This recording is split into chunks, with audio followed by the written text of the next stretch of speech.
इस वक्त तकरीबन निस्फ दुनिया और ग्लोबल साउथ चलते हो तो चीन को चलिए किनारे पर अमल पैरा है, जहां तियानजिन शहर में आवेज़ा हैं बड़े बड़े बैनर्स रशियन, इंग्लिश और चाइनीज़ लैंग्वेज में, और वहाँ 20 से ज़ायद सरबराहान मुमलिकत को खुशामदीद कहा जा रहा है, जिनमें नुमाया किम जोंग उन हैं, शुमाली कोरिया से आ रहे हैं, रशियन प्रेसिडेंट हैं जिनको अलास्का समिट ने अच्छी खासी अहमियत दे के दोबारा से रेलेवेंट कर दिया आलमी सतह पर, और इसके अलावा वज़ीर-ए-आज़म पाकिस्तान शहबाज शरीफ तो वहाँ पहुँच चुके हैं, उनका इस्तकबाल शानदार तरीके से किया गया। यही नहीं, नरेंद्र मोदी जी भी वहाँ काफ़ी अरसे के बाद कदम रखे हुए हैं और काफ़ी तवक्कुआत हैं इस सूरत हाल में इंडिया को चाइना से। तो चाइना मरकज़ी हैसियत इख्तियार कर चुका है और चाइना भी अच्छी तरह जानता है कि इस साल SCO समिट की क्या अहमियत है। सेठी साहब, अगर क्विकली मैं क्वेश्चन की तरफ आऊँ तो 2024 की निस्बत 2025 में सूरत हाल अच्छी खासी मुख्तलिफ है।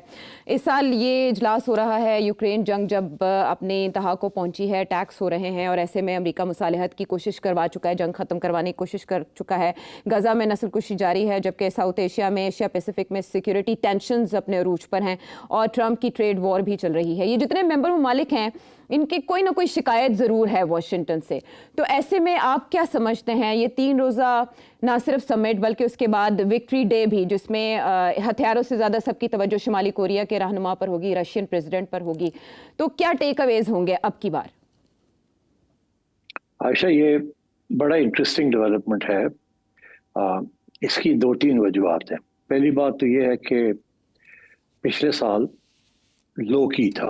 उसकी वजह यह है कि ना ये रशिया वाला इशू था, यूक्रेन का इतना सीरियस कि सीज फायर और सेटलमेंट, और डोनाल्ड ट्रंप की आमदोरफ्त, और दूसरा ये कि इंडिया पिछले साल SCO नहीं गया था जी।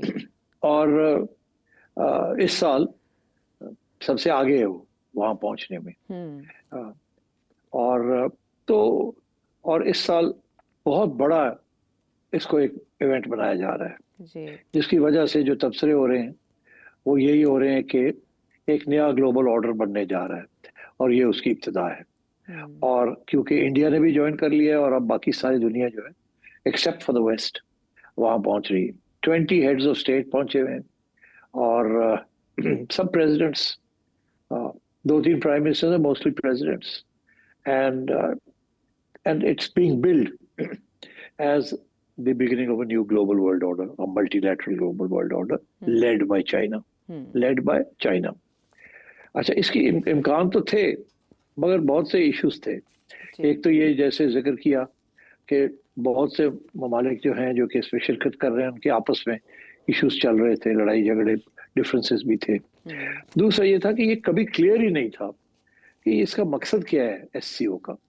जब ये शुरू में ये बना था SCO तो उस वक्त SCO नहीं था, शंघाई 5 था।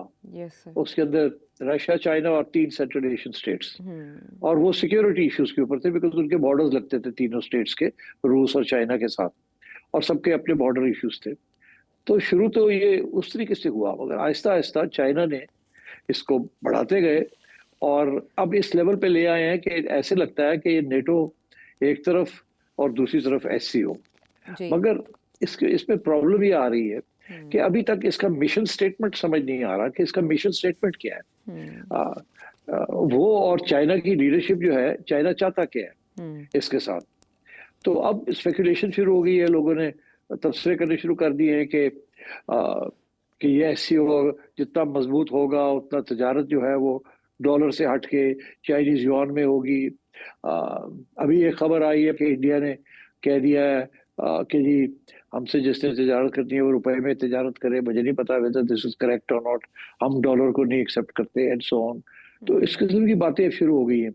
चाइना और रशिया तो कब से डेवलप कर रहे हैं कि कोई ऑल्टरनेटिव फाइनेंशियल सिस्टम की बात की जाए उसको, मगर अभी तक क्लियर नहीं है कि SCO के मिशन स्टेटमेंट क्या है, बिकॉज बहुत बड़ा हो गया अब। और इसके अंदर शंघाई 5 से लेके SCO और अब कंट्रीज लाइक सऊदी अरेबिया वगैरह वो भी ऑब्जर्वर्स और वो भी आना चाहते हैं। एक तरफ से ये मसला है। दूसरी तरफ इसका मसला ये है कि क्या SCO और ब्रिक्स के अंदर क्या फर्क है, क्योंकि ब्रिक्स जो है वो भी है रशिया, चाइना, इंडिया, ये 3 बड़े जो हैं उधर भी हैं, और वहाँ इसके अलावा you have South Africa and Brazil. जी। अच्छा, अब तो ब्रिक्स क्या करेगा और एससीओ क्या करेगा, और कहाँ कहाँ ओवरलैपिंग होगी और कहाँ नहीं होगी। तो आई थिंक ये क्लैरिटी अब आनी है। डोनाल्ड ट्रंप ने ब्रिक्स को अटैक किया, एससीओ को अभी तक नहीं अटैक किया। ब्रिक्स को अटैक किया बिकॉज वो समझता है कि ब्रिक्स प्लेटफॉर्म बनेगा to counter the western platform of dollar and NATO. तो और ब्रिक्स जो है उसके अंदर वो इट्स वहाँ लीडरशिप नहीं है चाइना की। वहाँ चाइना, रशिया, इंडिया सारे मोर और लेस इक्वल पार्टनर्स हैं, इंक्लूडिंग ब्राजील, बहुत बड़ा मुल्क है, बिग जीडीपी। तो एक तो ये चीजें भी सॉर्ट आउट होनी है। सो दूसरी चीज जो है वो ये है कि अमेरिका के लिए ये बहुत बड़ा कू है कि ब्रिक्स को तो वैसे ही वो तकड़े कर रहे हैं और लोग भी जा रहे हैं उसके अंदर, मगर इंडिया का वहां जाना वो स्ट्रेंथन कर रहा है एससीओ को। मगर एक फिर तीसरा मसला भी खड़ा हो गया जी। वो ये है कि आरआईसी जी। आरआईसी रशिया, इंडिया, चाइना, वो भी एक प्लेटफॉर्म है जिसको चाइना और रशिया एक्टिवेट कर रहे हैं और इंडिया जो है उस पर हामी भर रहा है। तो ये 3 प्लेटफॉर्म्स ऐसे हैं जहां इंडिया, चाइना तीनों बैठे हुए, और कुछ समझ नहीं आ रही कि तीनों के मकसद क्या है। अच्छा, चाइना और रशिया का तो समझ आती है कि वो इंडिया को अमेरिका से खींच के अपनी तरफ लाना चाह रहे हैं, because India is obviously one of the 6-7 big powers. Great power नहीं है मगर बिग पावर तो है in terms of population and economy, size of economy. और अभी भी आप देखें इंडिया की जो ग्रोथ रेट है वो 7-8, 7-8, 6-7-8, 6-7-8%। मेरा ख्याल है दुनिया की कोई इकोनॉमी नहीं है जो इस तरीके के साथ इतनी रैपिडली ग्रो कर रही है। और अगर ऐसी ग्रो करती रही तो वो रशिया से आगे चली जाएगी और इट विल बी चाइना के बाद it will be India, Brazil से भी आगे निकल जाएगी। तो आई थिंक इंडियंस को इस बात का एहसास है, so they are trying to project an independent stance. मगर प्रॉब्लम ये है कि मल्टीपोलर वर्ल्ड के अंदर एक तरफ अमेरिका, दूसरी तरफ यूरोपियंस जो है वो भी इकट्ठे हो रहे हैं। तो अपने जो इंटरनल डिफरेंसेस है उनको कहते हैं खत्म करें और यूरोप जो है इसको यूरोप बना दिया जाए। यूरोपियन यूनियन नहीं, यूरोप ही बना के एक मुल्क, यूनाइटेड स्टेट्स ऑफ यूरोप की बात होनी शुरू हो गई है वहाँ। उन्हें एहसास कमतरी हो गया कि यार हम तो अब बिल्कुल ही फारग हो गए हैं, हमें तो डोनाल्ड ट्रंप भी घास नहीं डालता और हम खुद अपनी डिफेंस भी नहीं कर सकते। तो let's get together and do something and become a power again. और उधर जो है China, Russia, they are going up. और तो आई थिंक इस किस्म की वलवला है, एक किस्म की टर्मोइल है इंटरनेशनल ग्लोबल सिस्टम के अंदर, जिसके अंदर अब बड़ा वाजे हो गया है कि there is going to be a challenge to America and the west. और उसके अंदर जो कॉन्फ्लिक्ट आएगी या टेंशंस आएंगे वो आपको अभी आने शुरू हो गए, नजर आने शुरू हो गए। उसमें सबसे पहले इंडिया ने, जैसे कहते हैं, रैंक्स ब्रेक किए। इंडिया 3 ऐसे प्लेटफॉर्म्स हैं जहां अमेरिका इज नॉट रिप्रेजेंटेड और इन सम वेज उसकी interest are different from that of America. मगर इसके अलावा इंडिया जो है वो मल्टीलैटरल फोरम तो में तो हिस्सा ले रहा है, मगर वो क्वाड के अंदर भी बैठा हुआ है। क्वाड इज मतलब है क्वाड अमेरिका ने बनाया, अमेरिका, ऑस्ट्रेलिया, इंडिया, जापान, वो चाइना के खिलाफ है। उसकी बेसिक एम मोटिवेशन है चाइना को कंट्रोल करना, उसको रोकना, और in the South China Sea etcetera. अच्छा, इंडिया जो है वहाँ पार्टिसिपेशन इंडिया की जो है वो मतलब है ल्यूकवार्म रही है, मतलब है ना गर्म रही है ना ठंडी रही है भी और नहीं भी है। जैसे एससीओ के अंदर है भी और नहीं भी है। अब इंडिया को फैसले करने पड़ रहे हैं कि वो कहाँ खड़ा होगा। इंडिया की कोशिश है कि वो इंडिपेंडेंट रहे, ऑटोनोमस रहे, अमेरिका का मोहताज ना बने, किसी का मोहताज ना बने। और वो जो फलसफा है किसी का ना मोहताज बनना, वो तो चाइना, रशिया वगैरह इन सब इस ग्रुप का है फैसला कि हम किसी के मोहताज नहीं है और हम one for all and all for one. हर एक की सिक्योरिटी जो है वो हम सबकी मिलके सिक्योरिटी है। ये सम जीरो गेम नहीं होनी चाहिए कि आपकी सिक्योरिटी एट माय एक्सपेंस। इसके अंदर जितने लोग हैं वो Chinese philosophy of collective security उसको करते हैं। मगर प्रॉब्लम यहाँ ये आ रहा है, बाकी तो ठीक है मगर इंडिया पाकिस्तान का कलेक्टिव सिक्योरिटी का मसला बना हुआ है ना, क्योंकि इंडिया पाकिस्तान जो है वो सम जीरो गेम नहीं है। इंडिया अगर कुछ करता है तो पाकिस्तान वापस करता है, तो India Pakistan is a problem in this philosophy of China. तो अगर इंडिया इस बात को मान जाए जो चाइना की फिलॉसफी ऑफ कलेक्टिव सिक्योरिटी, तो फिर मैं समझता हूँ ये बहुत पावरफुल ब्लॉक बन सकता है। मगर उसके लिए इंडिया एंड पाकिस्तान, इनके दरमियान तल्लकात ठीक होने होंगे और कश्मीर का मामला जो है कहीं ना कहीं जाके सेटल होना पड़ेगा। फिर जाके इनकी कलेक्टिव सिक्योरिटी, जो चाइना की जो विजन है कि तजारत की जाए, इकोनॉमिक डेवलपमेंट की जाए और सबकी सिक्योरिटी को प्रोटेक्ट किया जाए मिलजुल के। मगर अभी तो चाइना और इंडिया के मसले हैं वो तो अभी हल नहीं हुए। अभी फौरी तौर पे फैसला ये हुआ कि उनको पीछे कर दिया जाए, बात आगे बढ़ाएं तजारत की और डिप्लोमेटिक कॉन्टेक्ट्स की, और बाकी जो मसले हैं बॉर्डर इश्यूज है वो बाद में देखे जाएंगे। आपको याद होगा जनरल मुशर्रफ ने जब इंडिया के साथ बात की थी कश्मीर की, तो इसी किस्म का फॉर्मूला था। तो मेरा ख्याल है कि अभी एससीओ इज प्रेमेच्योर कि ये कोई फोर्स बनेगी, मगर ये जरूर है कि इंडिया ने पैगाम जो भेजा है वो अमेरिका को पैगाम भेजा है कि डोनाल्ड ट्रंप को खसूसन, कि तुम जो धमकियां दे रहे हो हमें, ये हमें एक्सेप्टेबल नहीं है और हम अपने रास्ता इख्तियार करेंगे, तुमने जो टैरिफ लगाने लगा के देख लो। तो मेरा ख्याल है ये सारा कुछ जो हो रहा है, ये बेसिक जो है ना, इसका रिएक्शन जो है वो अब सारा यूरोप और ट्रंप के ऊपर आएगा कि वो अब क्या करेंगे, how will they deal with this issue, because India तो बागी हो गया है। उनका क्या कैंप छोड़ गया, दूसरे कैंप में नहीं गया मगर उनका कैंप छोड़ गया। क्या ये वापस इंडिया और अमेरिका के तल्लकात ठीक हो जाएंगे या नहीं होंगे, या डोनाल्ड ट्रंप सॉरी करके पीछे हट जाएगा और फिर इंडिया के साथ बात चल पड़ेगी। सबसे मुश्किल इस वक्त जो डिप्लोमेटिक गेम है उस पर अब इंडिया ने, हमने देखना है कि इंडिया क्या करेगा इस डिप्लोमेटिक गेम में। तो अभी इट्स प्रीमेच्योर टू से कि ये कोई बहुत बड़ा इवेंट है, मगर purely from a visual point of view, optics से ऐसे लगता है वाह ये कोई बड़ी जबरदस्त चीज बनने जा रही है, मगर इट्स टू प्रेमेच्योर, अभी ऐसी कोई चीज नहीं है, अभी तो ये सिग्नलिंग हो रही है सिर्फ।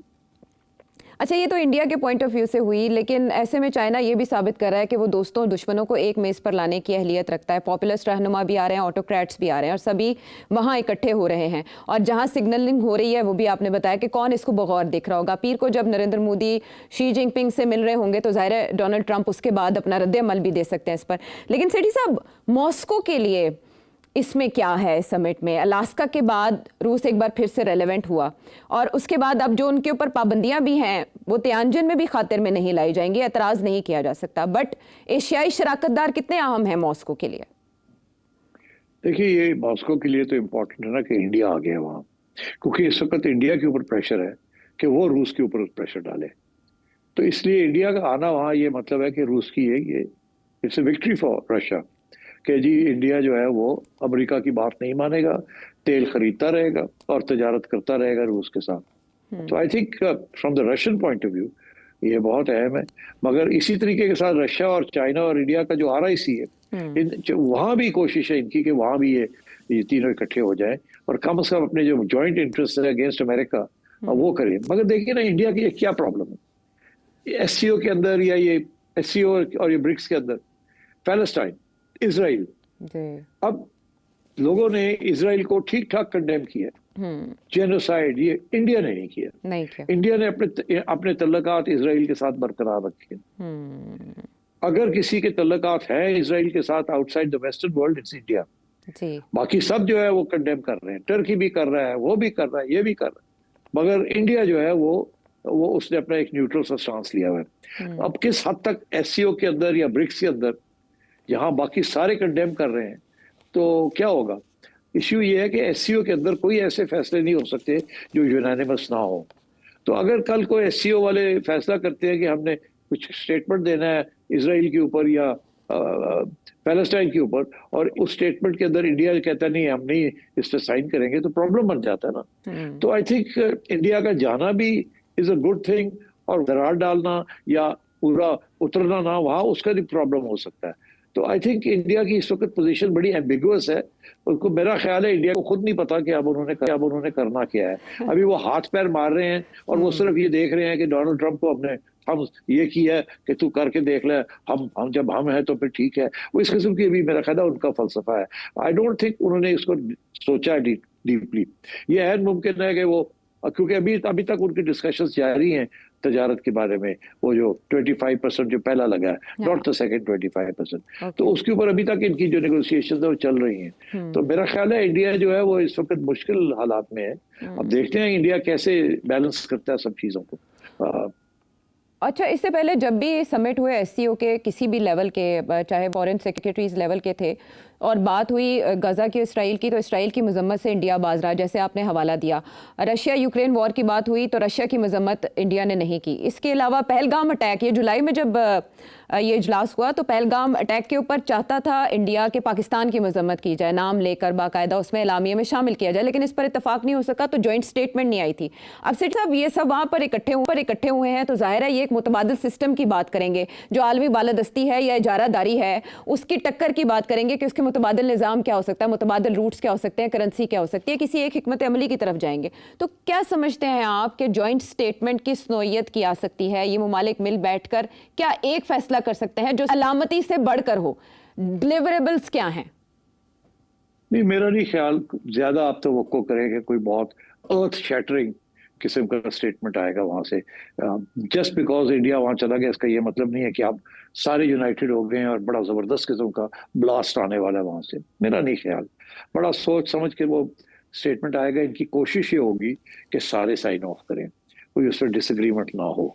मगर इंडिया इस वक्त तैयार नहीं है यूक्रेन के ऊपर अपनी पोजीशन चेंज करने के लिए और इसराइल के ऊपर अपनी पोजीशन चेंज करने के लिए। इसलिए मेरा ख्याल है कुछ ऐसे एरियाज हैं जहां वो किनारा कर देंगे और जनरल बातें करेंगे, और इसकी ऑप्टिक्स के ऊपर ही ज्यादा जोर होगा।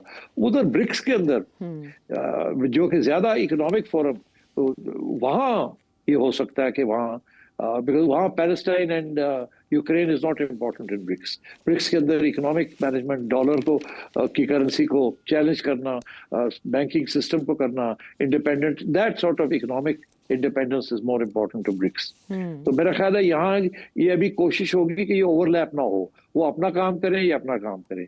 ये ज्यादा एससीओ जो है ना, आई थिंक ये ज्यादा ऑप्टिक्स के लिए है।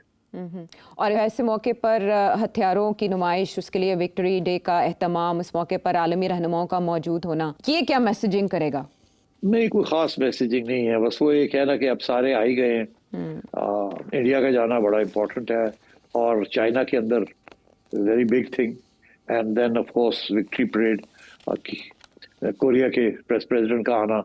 आई थिंक ये बेसिकली बताया जा रहा है कि देखें, जब हम हैं तो फिर देखा जाएगा आपको, हम सब इकट्ठे हो रहे हैं और ये show off unity and show off force हो रही है। मगर इसके कोई प्रैक्टिकल इम्प्लीकेशंस अभी मुझे नजर नहीं आ रहे, बिकॉज अभी तो वन साइडेड आप देख रहे हैं ना। अभी तो डोनाल्ड ट्रंप की तरफ से और यूरोप की तरफ से रिएक्शंस आने हैं।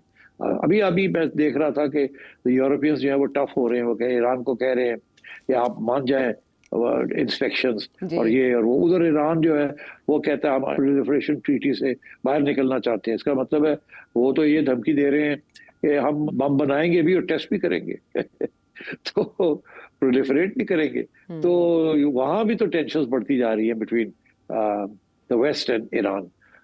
तो मैं समझता हूँ कि ये this year and the next year are going to be very tough. बहुत टेंशन पॉइंट्स और कॉन्फ्लिक्ट पॉइंट्स नजर आएंगे। ये यूक्रेन वाली चीज बड़ी सीरियस है, और इसी तरीके के साथ India Pakistan is also very serious, and ये मुझे दोनों की नजर नहीं आता कि शॉर्ट टर्म में कोई रेजोल्यूशन नजर आएगी आपको। और ऊपर से डोनाल्ड ट्रंप जो है वो कभी इधर भागता है कभी उधर भागता है।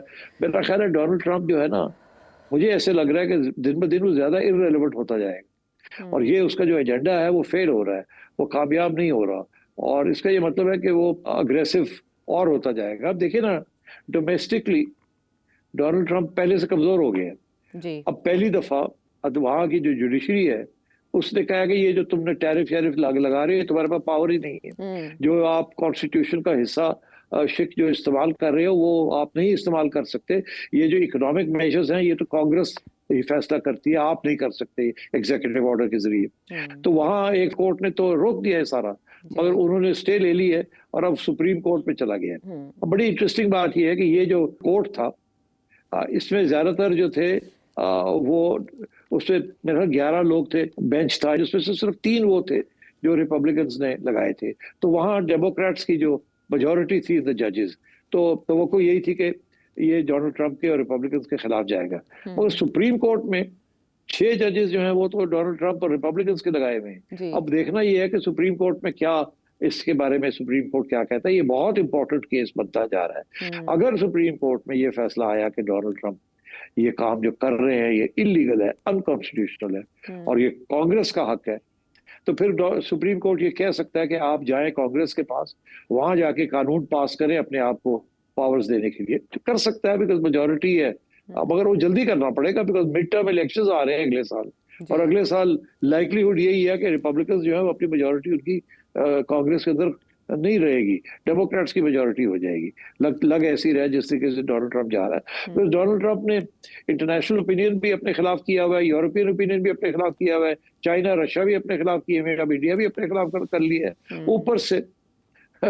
ऊपर से वो उसने जुडिशरी जो है वहां की वो भी इसके खिलाफ होती जा रही है। एंड आई थिंक फाइनली ये जो उसके जो एजेंडा है टेरिफ्स का, वो इट्स नॉट वर्किंग। तो मेरा ख्याल है डोनाल्ड ट्रंप कमजोर होगा गोइंग फॉरवर्ड। राइट, उन्होंने ट्रूथ सोशल पे अमेरिकी अपील्स कोर्ट के इस फैसले को सख्त तनकीद का निशाना बनाया और सुप्रीम कोर्ट से ही उन्होंने अपनी उम्मीदें लगा ली हैं और वो कहते हैं कि सुप्रीम कोर्ट ही अमेरिका को अजीम बनाने के इस मकसद में उनका साथ देगी।